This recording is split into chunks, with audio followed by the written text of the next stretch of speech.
Vamos nessa! Vamos aqui agora a mais um. Ah, não, é o primeiro. É o primeiro React do Filosofage Influencer. E assim, vai ser um React curto, porque tá no formato vídeo, então vai ser um React curto mesmo, sobre esse vídeo aqui que eu achei Era uma muito bom. pessoa horrível. Mas infelizmente. Salvador Dalí era uma pessoa horrível. Na verdade, tô falando de Salvador Dalí. Então vamos lá. Não estamos falando aqui de uma pessoa horrível qualquer. Talvez em algum momento. Você pode estar chocado com isso se você caiu de paraquedas aqui e não viu esse vídeo, o que eu acho improvável diante da dinâmica que eu, enfim. Mas a tese é essa, é mostrar a história apagada de Salvador Dalí, a história apagada. Tem que olhar para aqui, para a câmera. Então, a primeira vez que eu vou fazer um react, tem que ser assim, é isso. Então vamos lá, continuando, vamos dar play, cadê? Play daqui. Desse episódio você pense, ora, mas todo artista é um pouco gênio e um pouco louco. Por que ficar cancelando a obra do Dalí? Mas não é este o caso aqui. Dalí, infelizmente, é uma das pessoas mais horríveis que já pisaram no planeta Terra. Apesar de ser visto por muitos como sinônimo de surrealismo, Dalí, na verdade, foi expulso do movimento surrealista pelos seus próprios amigos e completou uma lista de crimes, assim, um checklist completo. Passa por narcisismo absoluto, Se você já viu esse vídeo, eu sei que você sabe que esse vídeo é longo enfim, não é esse momento do vídeo que eu estou querendo falar. Eu quero um momento um pouco mais adiante, porque eu quero dar um pouco de estética aqui também.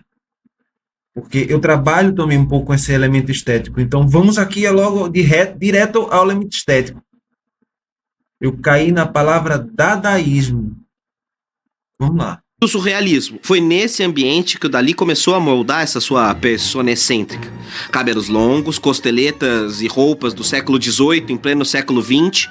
E ali também ele se aproximou de grandes nomes, grandes artistas, como Luiz Buñuel e o Federico Garcia Lorca, que foram grandes amigos do Dalí por um certo momento e participaram desse efervescente cenário que gerou depois o surrealismo. Nós já vamos olhar para essas obras alguns capítulos daqui para frente. Capítulo 2, A Máscara de Gênio, a construção da persona Dalí. Desde cedo em sua vida, Dalí percebeu que... Aí, nessa parte, ele vai contar um pouquinho da história de Dalí. E aí, a partir dali, não é uma coisa assim... É o que se conhece de Dalí. Daí, é o que se conhece de Dalí. A partir da segunda parte da outra metade é a história escondida de Dalí. Então, não é essa parte que eu quero ver. É esta parte. Cadê, cara? É porque eu quero juntar a estética. Pronto, é agora. Agora sim. A criança mimada Dalí teve que aprender a viver sem Lucia, assim como ela o ensinou a viver sem a sua mãe. Essa figura está apoiada por uma bengala, a marca registrada do estilo do Dalí, e à primeira vista, essa pintura não parece especialmente controversa, muito menos nazista, certo? Mas há um porém. Tá vendo essa abraçadeira aparentemente inofensiva? Essa abraçadeira era, na obra original do Dalí, uma suástica nazista, até os seus amigos surrealistas mandarem Dalí pintar algo em cima dela. O método paranoico de Dalí... O que, assim, não parece tão incomum, né? Veja como isso é antigo. Veja como isso aí, ó, vem da história, ó. Isso não é novidade, assim, a galera pensa assim, eita, estão reinventando a história, o novo, já já você vai ver o novo, em Salvador Dalí, o que é o novo, né, enfim, o novo. Se encaminhava para uma estranha obsessão. E aí a crítica é a direita se mostrando como novo, a direita sempre se apresenta como novo, mas quando você vai ver, não tem nada novo. Não tem nada novo. E aí vamos seguir. Ou, segundo as palavras do próprio Dalí, um desejo obsessivo por Hitler. Conta Dalí em uma carta, abre aspas, sua carne, que eu imaginava mais branca do que branca, me arrebatava. Não havia motivo para eu deixar de dizer a todos que, para mim, Hitler era a imagem perfeita do grande masoquista que desencadearia uma guerra mundial apenas pelo prazer de perder e se enterrar nos escombros. Frequentemente, sonho com Hitler como uma mulher, e ele me excita no mais alto grau. Fecha aspas de Dalí. Dalí enxergava em Adolf Hitler alguém que transbordou a paranoia para o mundo e transformou o masoquismo em ação, em nome da destruição. Eu vi recentemente agora, e achei muito interessante colocar isso, que assim, sempre se diz que o fascismo é o botão de pânico do capitalismo, né? É o botão de pânico. Mas, assim, não é simplesmente um botão de pânico, é a ferramenta. Ela é a ferramenta, ou seja, a reação, por isso reacionário, ela é a ferramenta, ela é o instrumental, ela é a base material, e aí temos que entrar na questão filosófica de tudo isso, ela é a base material. Ela surge como algo revolucionário, mas aí quando você vai ver, ela é, por exemplo, já dando spoiler do vídeo, ela é uma coisa nova esteticamente, mas que louva a hierarquia mais alta, como no caso de Salvador Dalí, enfim, ele é explicitamente. Então, ele ao mesmo tempo que é um anarquista, ele é o seu oposto, porque ele é anarquista, mas ele ao mesmo tempo é imperialista, monárquico, como ele dizia, só que ele dizia monárquico na transcendência, enfim, mas no fim das contas é monárquico, então assim, é o novo esteticamente, mas com o bolor do velho, sempre com o bolor do velho, porque a direita, ela embala o velho com embalagem nova, sempre. Na estética, você vai ver sempre na história a direita, a extrema-direita, o fascismo, o nazismo, enfim, o nazifascismo, etc., embalando a sua coisa revolucionária, de coisa disruptiva, de coisa nova, e embala por dentro dele o império.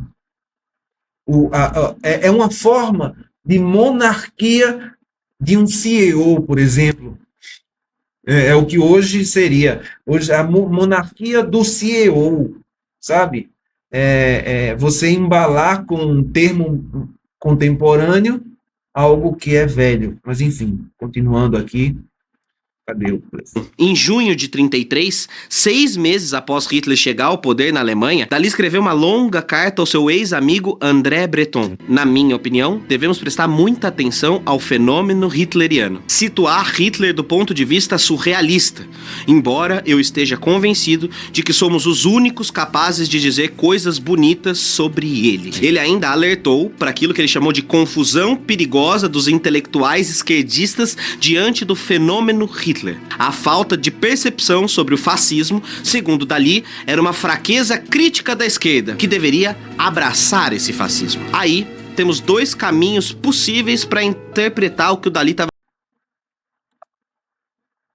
Eu tive um probleminha aqui, mas vamos continuar. Humana de se pausar. destruir e de destruir aos outros. The only difference between one crazy man and Dalí is very simple. Dalí is not crazy at all. E então, nesse ponto de vista, Dalí estaria apenas provocando. Isso aí é uma coisa que, assim, um argumento circular, né? A prova que eu não sou doido é que eu não sou doido. Sabe? Um argumento circular. E por que ele usava esse argumento circular? Só para chocar. Mas é só isso? Vem mais por aí. Vamos lá. E se as motivações fascistas não forem tão distantes das motivações que movem qualquer outra pessoa? E se houver, no coração do nosso sistema, um pequeno fascista pulsante sempre esperando a hora de entrar em ação? Por essa hipótese, conseguiríamos explicar por que toda hora tendências autoritárias reaparecem como se fossem parte do tecido social. O fascismo não é, portanto, uma aberração, mas um sintoma de um sistema doente. E talvez, só reconhecendo isso, seja possível combater o fascismo com alguma eficácia. Porém, tem um segundo. Fascismo como sintoma, né? E aí você já liga isso com, realmente, psicologia. Não tem como. Psicanálise, psicologia, psicologia analítica, seja lá que linha for, você já relaciona com isso. Como uma doença social. Não, doença não, que assim, aí é patologizando, enfim, o vício como é, ó o vício. Transtornos, né? Então, o fascismo é o transtorno da autodestruição humana. Ele é um transtorno insustentável. Ele é insustentável, ele é um processo, ele é um fenômeno insustentável. E autodestrutivo, né? Então, isso não é nem uma análise moral, isso é uma análise metódica, certo?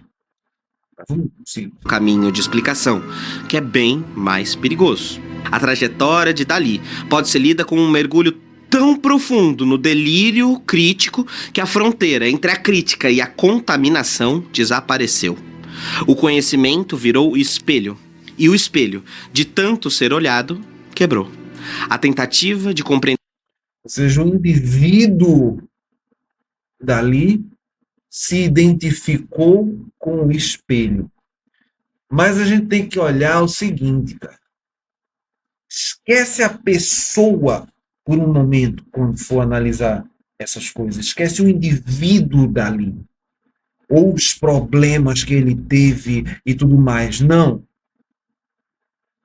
Eu não posso julgar porque eu não sei na sua intimidade o quanto ele sofreu e se o que ele sofreu é proporcional ao que ele proporcionou com toda a sua riqueza e com sua, né, avareza por dinheiro, poder e tudo mais, mas tudo bem, com seu apoio ao franquismo, mas tudo bem, isso era sofrimento também, então ele sofreu na mesma proporção, vamos dizer, algum defensor possa dizer assim, ele sofreu na mesma proporção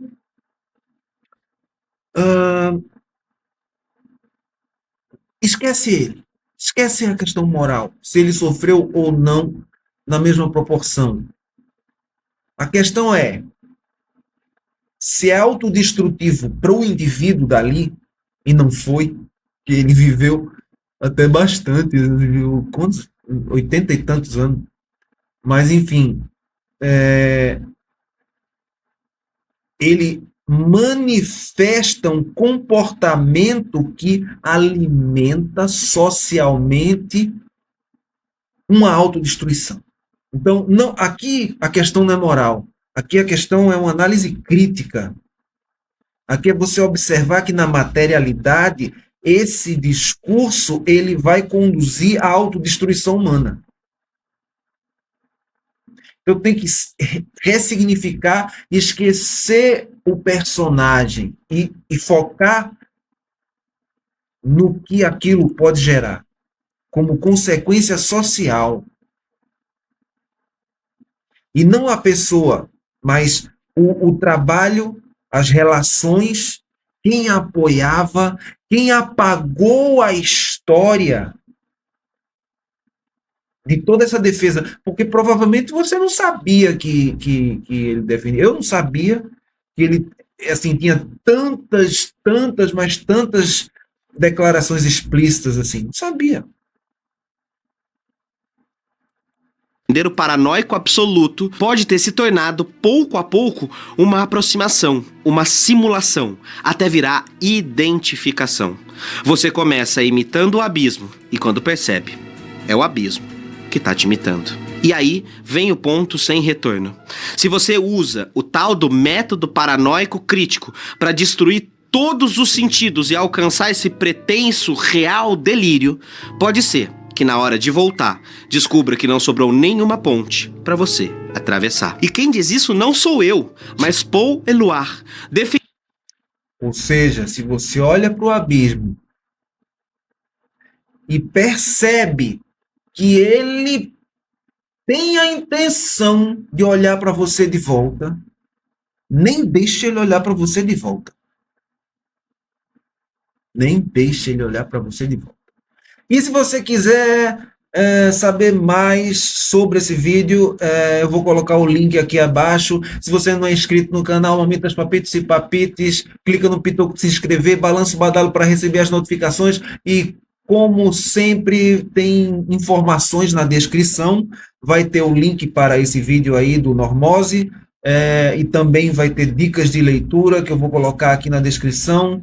E, enfim, se você quiser ajudar também no Pix, filosofia de tudo, pix@gmail.com, filosofia de tudo, pix@gmail.com. E ficamos por aqui. Eu quis testar esse formato aí de React, né, mas não quero mostrar o vídeo todo, não. Se vocês quiserem assistir o vídeo completo, tem mais de 1 hora de vídeo, enfim, e eu não tenho 1 hora. Tenho que correr agora, tenho que ver umas coisas aqui. E estou testando aqui esse formato. Então, Mamitas, Papitos e Papites, um beijo e falou!